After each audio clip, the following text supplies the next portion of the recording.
கர்த்தருக்கு மகிமை உண்டாவதாக. ஜைன் டிவி மூலமாக உங்களை சந்திப்பதில் நான் மிகவும் மகிழ்ச்சி அடைகிறேன். நாம் தொடர்ந்து நிகழ்வுகளிலே ஜெபம் என்ற தலைப்புகளிலே கர்த்தர் நம் ஜெபத்தை கேட்கிறார் என்ற வார்த்தையின் பிரகாரம் ஒவ்வொரு வாரமும் நாம் சிந்தித்து வருகிறோம், தியானித்து வருகிறோம். இந்த நாளில் கூட இந்த புதிய ஏற்பாடு புஸ்தகத்திலே கர்த்தராகிய இயேசு கிறிஸ்துவினுடைய ஜெபம் எப்படிப்பட்டதாக இருந்தது, அவர் எந்த இடத்துல ஜெபம் செய்தார் என்று நம்ம பார்ப்போமானால், இந்த இடத்துல லூக்கா எழுதின சுவிசேஷம் 22ஆம் அதிகாரம் 39 முதல் 46 வசனங்கள் வரை நாம் தியானிக்க போகிறோம். இவர் கடைசி நேரத்தில் அவர் சிலுவையின் பாடுகளுக்கு முன்பாக ஒலிவமனை எண்ணப்பட்ட ஒரு மலைகளிலே அவர் தன்னுடைய சீஷர்களை அழைத்து கொண்டு அந்த மலையிலே ஜெபம் பண்ணுகிறார் என்பதை நம்ம பார்க்கலாம். லூக்கா எழுதின சுவிசேஷம் 22ஆம் அதிகாரம் 40வது வசனம் என்ன சொல்லுகிறேன்னு சொன்னால், அவ்விடத்தில் சேர்ந்த பொழுது அவர் அவர்களை நோக்கி, நீங்கள் சோதனைக்கு உட்படாதபடிக்கு ஜெபம் பண்ணுங்கள் என்று சொல்லி, சோதனைக்கு உட்படக்கூடாது, நாம் இப்போ ஜெபிக்க வேண்டும் என்பதை அவருக்கு சீஷர்களுக்கு சொல்கிறார். அவருக்கு சீஷர் என்பது எத்தனை பேர் அங்கே இருந்தார்கள் என்று சில சுவிசேஷம் சில இடத்துல வேறு வேறாக சொன்னாலும் சீஷர்கள் கண்டிப்பாக அங்கே இருந்தாங்க. ஒரு சில நேரத்தில் பேதுருவும் யாக்கோப்பு மட்டும் இருந்தார்கள் என்று சில வேத பகுதி சொல்லுகிறது. சில இடத்துல பேதுரு, யாக்கோப்பு, யோவான் இம்மூவரும் இருப்பதாக வேத வசனங்கள் சொல்லப்படுகிறது. எல்லா இடத்திலுமே இந்த வார்த்தை சொல்லப்படுகிறது, சோதனைக்கு உட்படாதபடிக்கு ஜெபம் பண்ணுங்கள் என்று கர்த்தர் இயேசு கிறிஸ்து ஆகிய கர்த்தர் நம்மளுக்கு சொல்கிறார். பாருங்கள், நம்மளுக்கு சோதனை வரும், வேதனைகள் வரும், கஷ்டங்கள் வரும். ஆனால் அந்த மத்தியிலே கர்த்தராகிய இயேசு கிறிஸ்துவை நோக்கி நம்ம ஜெபிக்கும் பொழுது நம்மளுக்கு என்ன கிடைக்கிறது? அந்த சோதனையிலிருந்து விடுதலை கிடைக்கிறது. பிரியமானவர்களே, இப்பொழுது அவர் முழங்கால் படியிட்டு என்ன செய்கிறார்? ஒரு ஜெபம் ஏறெடுக்கிறார். பிதாவை நோக்கி ஒரு ஜெபம் ஏறெடுக்கிறார். லூக்கா எழுதின சுவிசேஷம் 22ஆம் அதிகாரம் 42வது வசனத்திலே, பிதாவே, உமக்கு சித்தமானால் இந்த பாத்திரம் என்னை விட்டு நீங்கும்படி செய்யும், ஆயினும் என்னுடைய சித்தத்தின்படி அல்ல, உம்முடைய சித்தத்தின்படியே ஆகக்கடவுது என்று ஜெபம் பண்ணினார். பாருங்க, ஒவ்வொரு விஷயமும் அவர் பிதாவின் சித்தத்தின் பிரகாரம் தான் நம்ம செய்திருக்கிறோம். நம்ம இந்த ஜெப குறிப்பு நம்ம ரொம்ப யோசிக்க வேண்டிய ஒரு விஷயம் என்னன்னு சொன்னால், நான் ஜெபிக்கிறேன், 1 மணி நேரம் ஜெபிக்கிறேன், ஒரு நாளெல்லாம் ஜெபிக்கிறேன், உபவாசித்து ஜெபிக்கிறேன், ஆனால் எனக்கு பதில் கிடைக்கவில்லை அப்படின்று நம்ம நிறைய பேர் நினச்சிட்ருக்கிறோம். ஆனால் நம்ம பிதாவின் சித்தத்தை அறிய வேண்டும். தேவனாகிய கர்த்தராகிய இயேசு கிறிஸ்துவின் சித்தத்தை அறிந்து நம்ம ஜெபிக்க வேண்டும். பாருங்கள், அவர் படும் பாடுகள் அவர் சிலுவையில் அறையப்போறார் என்று தெரிந்தும் அவர் தேவ சித்தத்தை அறிவதற்காக தன்னுடைய சீஷர்களை அழைத்து சென்று மலை மேலே ஏறி அவர் என்ன சொல்ல, கல்லெறி தூரம்னா குறைஞ்சது ஒரு 20 மீட்டர் இருக்கலாமோ, அவ்வளோ தூரம் தான் இருக்கும். அவர் ஜெபித்த ஜெபம் இவர்கள் கேட்டிருக்கும், கண்டிப்பாக என்ன இருக்கும், கேட்டிருப்பாங்க. அதனால தான் இந்த சுவிசேஷங்களில் எல்லாருமே எழுதியிருக்கிறாங்க. அவர் என்ன சொல்கிறார்? பிதாவின் உம்முடைய சித்தம் என்னவோ அதன் பிரகாரம் செய்யுங்க. எப்பொழுதும் நம்ம ஜெபிக்கும் போது தேவனுடைய சித்தத்தை அறிந்தே நம்ம ஜெபிக்கணும். எனக்கு இது வேணும், அது வேணும், எனக்கு இது ஆசீர்வாதம் வேணும், இது கிடைக்கல அப்படின்னு நம்ம சொல்கிறத விட, அப்பா உம்முடைய சித்தம் என்ன, உம்முடைய திட்டம் என்ன, அதன் பிரகாரம் இதை செய்யுங்க அப்படின்னு சொல்லிட்டு நம்ம ஜெபிக்கிறதுக்கு நம்ம சொல்லி கொடுத்து போயிருக்கிறார் இயேசு கிறிஸ்து. பாருங்கள், அவர் ஜெபித்து விட்டு அப்பொழுது வானத்திலிருந்து ஒரு தூதன் தோன்றி அவரை பலப்படுத்தினான். பாருங்கள், ஒரு பலமுள்ள ஒரு வியாகுலத்தோடு துக்கத்தோடு அவர் ஜெபிக்கிறாரு. இந்த பாத்திரம் என்னை விட்டு நீங்க கூடுமானால் இதை நீங்கும்படி செய்யும், ஆனாலும் என்று சொல்கிறார். ஆனாலும் உங்களுடைய சித்தத்தின்படி ஆக கடவுது. பாருங்கள், நாம் கூட அப்படிதான் ஜெபிக்கும் பொழுது தேவனுடைய சித்தத்தை அறிந்து நம்ம ஜெபிக்கும் போது தேவன் நம்மளை பலப்படுத்துகிறாய் இருக்கிறார். நம்ம ஜெபத்தில் பலப்படுத்துகிற தேவன் என்பதை நம்ம பார்க்கிறோம். பிரியமானவர்களே, இந்த இடத்துல பாரு, வானத்திலிருந்து ஒரு சத்தம் கேட்டது. அவர் பிதாவோடு அனுதினமும் என்ன செய்தார்? அவர் தண்ணீர் ஜெபங்கள் அநேக இடத்துல செய்து கொண்டதாக வேதம் சொல்கிறது. நம்ம தனிப்பட்ட ஜெபம் நம்மளுடைய வாழ்க்கையில் ஒவ்வொருவருக்கும் அவசியமாக இருக்கிறது. அந்த தனி ஜெபங்கள் தான் நம்ம பலப்படுத்துகிற தேவன் வல்லவராக இருக்கிறார் என்பதை நம்ம இங்கே பார்க்கிறோம். அடுத்து லூக்கா எழுதின சுவிசேஷம் இதே 22:44 அவர் மிகவும் வியாகுலப்பட்டு என்ன பண்ணார்? வியாகுலப்பட்டு அதிக ஊக்கத்தோடு ஜெபம் பண்ணினார். அதிக ஊக்கம் வேணும். ஊக்கத்தோன்னா ஊக்கம் சொல்வதை விட உறுதியாக சொல்கிறது, அதாவது நம்பிக்கையோடு சொல்கிறது. அப்படியே ஊக்கமாக, ஏசப்பா என்னை இந்த இந்த பலவீனத்திலேருந்து எனது எடுத்து போடுங்க, என்னை விடுதலை செய்யுங்க அப்படின்னு நம்ம என்ன பண்ணோம்? உள்ளத்தின் ஆழத்திலிருந்து ஏசப்பா மேல் நம்பிக்கையோடு நம்ம ஜெபிக்க வேணும். அந்த ஊக்கம் நமக்குள்ளே இருக்கணும். அதான் அவர் சொல்கிறார். ஒன்று, அவர் என்ன பண்ண? சோதனைக்கு உட்படாதபடிக்கு ஜெபிக்க வேண்டும். ரெண்டாவது, அவர் என்ன செய்கிறாரு? தேவனுடைய சித்தத்தை அறிந்து ஜெபிக்க வேண்டும். மூன்றாவது, அவர் என்ன சொன்னார்? ஊக்கத்தோடு ஜெபம் பண்ண வேண்டும் என்று. அது அடுத்தபடியாக அவர் சொல்கிறாரு, அவருடைய வேர்வை இரத்த துளிகளாக, ரத்தம் என்ன சொன்ன? ரத்தத்தின் பெருந்துளியாக தரையில் விழுந்தன. அப்படி எவ்வளோ வியாகுலப்பட்டிருப்பார் பாருங்க. அப்போ அவர் எவ்வளோ துக்கப்பட்டிருப்பார் பாருங்க. ஏன்? அவர் சுமக்க முடியக்கூடாது, நம்ம சிலுவையில் போகக்கூடாது, சிலுவையில் நம்மளை அறையக்கூடாது என்பதுக்காக அல்ல. தேவனுடைய பிள்ளைகளே, உமக்காகவும் நமக்காகவும் நம்முடைய பாவங்களுக்காக தேவன் என்ன செய்கிறார்? இப்படிப்பட்ட உலக காரியங்கள், உலகம் முழுவதும் பாவம் செய்யப்பட்ட அநேக ஜனங்கள் என்ன பாவத்தில் விழுந்து கிடக்கிற ஜனங்களுக்காக ஆண்டவராகிய இயேசு கிறிஸ்து இப்பொழுது நமக்காக என்ன செய்து கொண்டு இருக்கிறார்? பரிந்து பேசுகிறார் தேவனுடைய பிள்ளைகளே, நாம் என்ன பண்ணணும்? ஏசப்பாவை நோக்கி, அப்பா எங்களுடைய பாவங்களுக்காக, எங்களுடைய சாபங்களுக்காக நீ என்ன செய்தீங்க? சிலுவையில் அறிந்தீரே. அவரை நாம் நோக்கி பார்த்து இப்படி ஊக்கத்தோடு நம்ம சோதனைக்கு உட்படாதபடிக்கு என்ன செய்யணும்? ஊக்கத்தோடு ஜெபிக்கும் போது தேவன் நம் மன்னிக்கிறவராக இருக்கிறார். ஆம் தேவனுடைய பிள்ளைகளே, நம் ஜெபத்தை கேட்கிறாக இருக்கிறார். நம் ஜெபத்தை கேட்டு நம் பாவங்களை மன்னிக்கிற தேவன், நம்ம சாபங்களை போக்குற தேவன். சிலுவையில் என்ன செய்தார்? நம் மீறுதல்கள், அக்கிரமங்கள் எல்லாவற்றையும் என்ன செய்தார்? எல்லாவற்றையும் அந்த சிலுவையிலே நமக்காக ரத்த சிந்தினார் என்பதை நம்ம இங்கே பார்க்கிறோம்.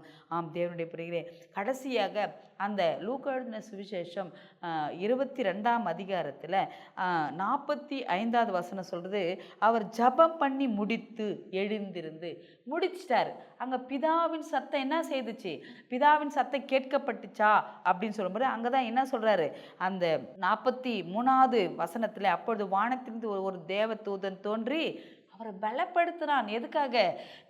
நான் உனக்கு இருக்கிறேன், நீ சிலுவையில் சுமக்கும் போது அநேக ஜனங்களுடைய சாபங்கள், பாவங்கள், கட்டுகள் எல்லாம் அறுக்கப்படுக போகிறது என்பதை பலப்படுத்துகிறார். நீ சுமந்து கொண்டு வேண்டும் என்பதை அதை அடையாளத்தை காண்பிக்கிறது தேவனுடைய பிள்ளைகளே.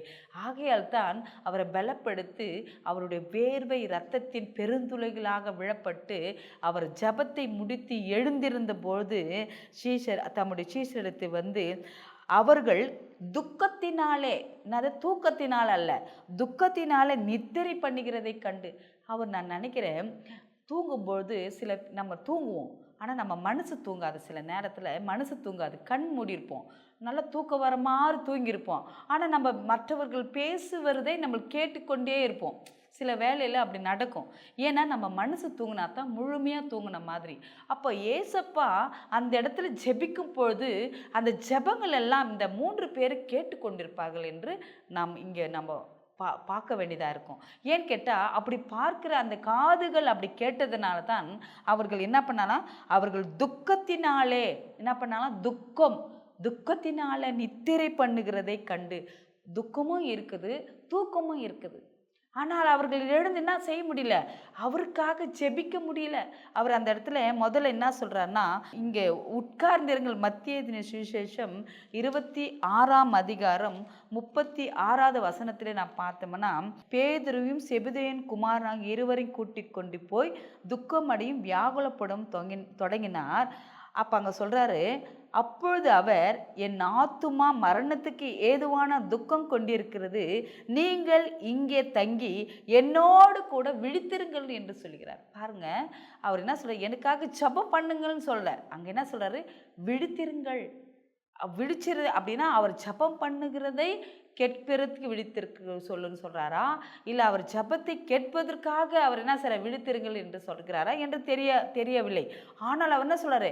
என்ன சொல்ற, விழித்திருங்கள் என்று அந்த சீஷர்களுக்கு சொல்கிறார். ஆனால் அவர் என்ன பண்ணுறார், 3 முறை அவர் போயிட்டு வரும்பொழுது அவங்க என்ன செய்கிறாங்க, தூங்கி கொண்டு தான் இருந்தார்கள் என்று வேதம் சொல்கிறது. ஆம் தேவனுடைய பிள்ளைகளே, இதே மார்க் எழுதின சுவிசேஷம் 14ஆம் அதிகாரம் 32ஆம் வசனத்திலே அதுதான் சொல்லப்படுகிறது. மார்க் எழுதின சுவிசேஷம் 14ஆம் அதிகாரம் 32வது வசனத்திலே நாம் பார்த்தோமானால், பின்பு கெத்செமனே எண்ணப்பட்ட இடத்திற்கு வந்தார்கள். அப்பொழுது அவர் தம்முடைய சீஷர்களை நோக்கி, நான் ஜபம் பண்ணும் அளவும் இங்கே உட்கார்ந்திருங்கள் என்று இங்கே விழித்திருங்கள் என்று சொல்கிறார். இந்த மார்க் எழுதின சுவிசேஷத்தில் உட்கார்ந்திருங்கள் என்று சொல்கிறார். ரெண்டும் உட்கார்ந்தால் தான் நம்ம விழிக்க முடியும். அப்போ விழிச்சிருந்தா என்ன அர்த்தம்னா, உட்கார்ந்துருந்தா விழிச்சிருக்க முடியும். ஏன்னா படுத்துன்னு மூச்சு பாருங்க அப்படின்னு சொல்லலை. உட்கார்ந்திருங்கள் என்றாலே விழித்து கொண்டிருங்கள் என்பதே அர்த்தமாகிறது. ஆம் தேவனுடைய பிள்ளைகளே, நாம் ஒவ்வொரு முறையும் இப்படி தான் ஜெபிக்க வேண்டும். விழித்திருந்து ஜெபம் பண்ணுங்களா, கண் விழித்து ஜெபம் பண்ணுறதில்லை. விழித்திருந்த ஒரு விழிப்பாய், ஒரு ஜபத்தை விழிப்பாய் ஜெபிக்க வேண்டும், ஒரு ஊக்கமாய் ஜெபிக்க வேண்டும்.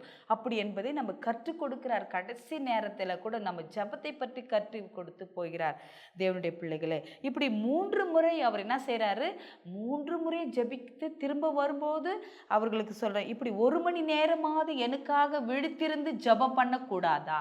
அப்போ தான் சொல்கிறார், 1 மணி நேரமாவது எனக்காக விழித்திருந்து ஜெபம் பண்ணக்கூடாதா அப்படின்னு சொல்லும் பொழுது அந்த இடத்துல அந்த சீஷர்கள் எதுவுமே சொல்ல முடியல.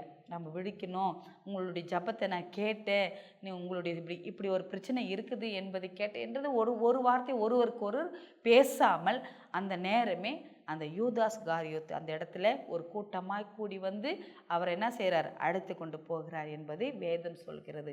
ஆம் தேவனுடைய பிள்ளைகளே, நம்முடைய ஜபத்தை கர்த்தர் கண்டிப்பாக கேட்டுக்கொண்டே இருக்கிறார். ஆண்டவருக்கு உறுதியான ஜபமாக இருக்கணும், விசுவாசத்தோடு ஜபமாக இருக்கணும், ஆவியில் ஜபிக்கிற ஜபமாக இருக்கணும். ஆண்டவர் ஒவ்வொரு நாளும் தனிமையிலே போய் ஜபிக்கிட்டு வந்தார். தனிமையிலே ஆண்டவரோடு பிதாவோடு பேசி கொண்டு இருந்தார். பிதாவின் சித்தத்தின் பிரகாரமே செய்து வந்தார். அதனால தான் அவர் என்ன செய்தார், பலமுள்ள ஆவி அவருக்கு கொடுத்தார் என்பதை இங்கே பார்க்கிறோம். இப்பொழுது இந்த பேதுரு, இதில் 3 பேரில் பேதுரு, யாக்கோப்பு, யோவான், இவங்க 3 பேரை தான் கடைசி ஜபத்தை கூட பார்த்தாங்க. ஆனால் இந்த பேதுரு பாருங்க, எவ்வளோ இவர் இறந்த பிறகு 3ஆம் நாள் உயிர்த்தெழுந்து 40ஆம் நாள் அவர் பரமேறுகிற நேரத்திலே எல்லாரும் பார்க்குறாங்க. அப்புறம் எல்லாரும் பார்த்து கொண்டிருக்கும் பொழுது அவர் பரலோகத்துக்கு எடுத்துக்கொள்ளும் பொழுது எடுத்துக்கொண்டு போய்விட்ட பிறகு அந்த அப்போஸ்தல நடவடிக்கைகளில் 1:25 வசனம் சொல்லப்படுகிறது.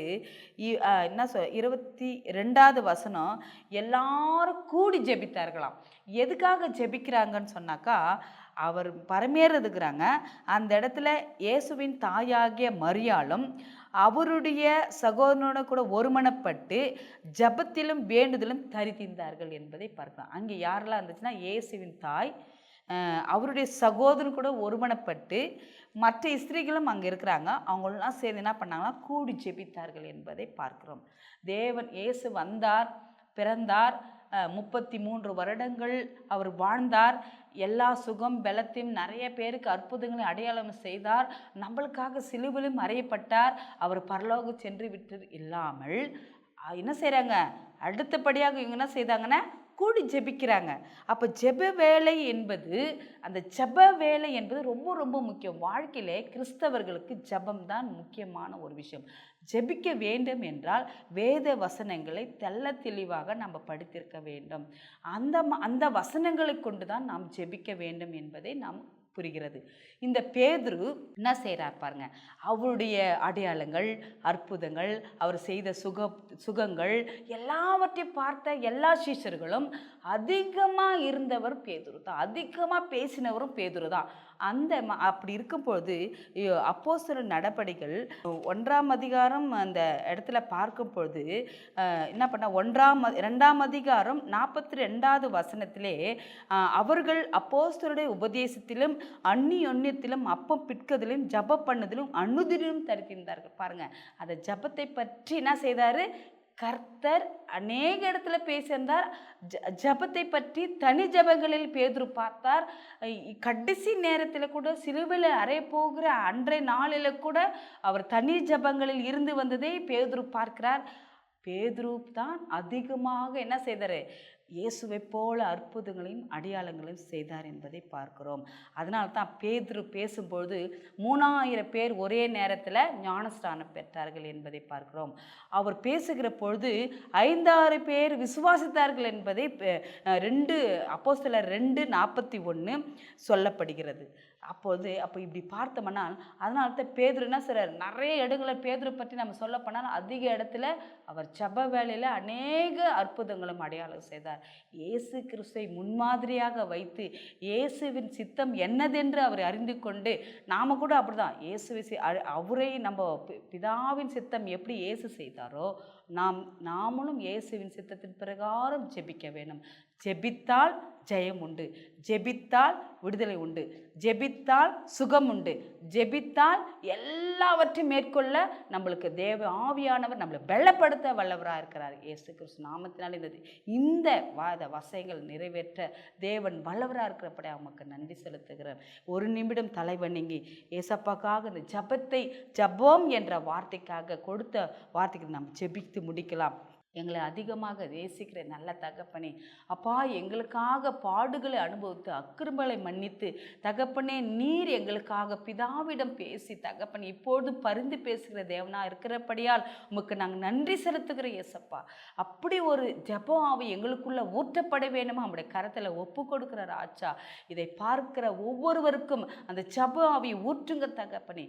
ஜெபத்தினால முடியாதது எதுவும் இல்லை என்று நாங்கள் ஆண்டவரே உம்மை கண்டு நாங்கள் விசுவாசி தகப்பனே அந்த விசுவாசத்தில் உறுதியாகும் நாங்கள் அனைத்து உறுதியான ஜபத்தில் ஏறெடுக்க தேவன் எங்களை பலப்படுத்த வல்லவராக இருக்கப்படி அவங்களுக்கு நன்றி செலுத்துகிற ஆச்சா. எல்லாவற்றிற்கு மேலாக தேவ கிருபை தேவ சமாதானம் எங்கள் மீதும் பார்க்கிற ஒவ்வொரு மீதும் இருப்பதாக துதி கன மகிமை உமக்கே செலுத்துகிறேன். இயேசு கிறிஸ்து நாமத்தில் வேண்டிக் கொள்கிறேன் பிதாவே, ஆமென்.